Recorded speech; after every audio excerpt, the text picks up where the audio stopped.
preparing for a new baby. Stressful, is it not? Well, it's also exciting.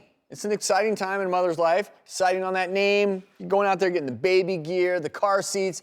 But for some families, moving to a new home, well, is it exciting?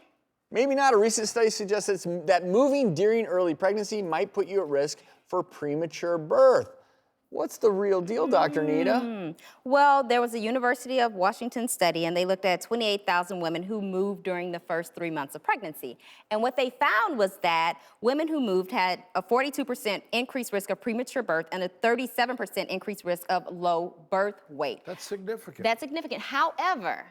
However, you have to realize with this study, although those numbers are very precise, there was no clear connection that showed a clear cause and effect. Meaning, we know that pregnancy can be stressful, right? And stress during pregnancy does play a role. It is important. However, they could not say that these women had these adverse outcomes because they moved. It could have been just that the move was stressful, and because they were stressed, that's why they had these outcomes. So what I'm saying is they didn't say, oh, you moved, that's why you had the low birth weight or the premature delivery. They said, oh, you moved. Maybe it was the stress, or, you know, maybe it was something with the move that we need to look more into. But for right now, we can't say it's the move. We can only say that maybe it was because of the stress. And so why did you move? That harkens to a potentially unstable pregnancy, right?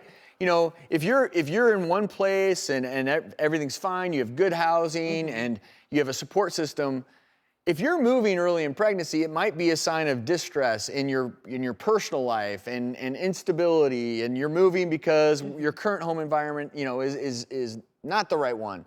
So many elements to this. So don't not move if you have to move during pregnancy. But just focus on the stress. Somebody else move everything. Don't do any lifting.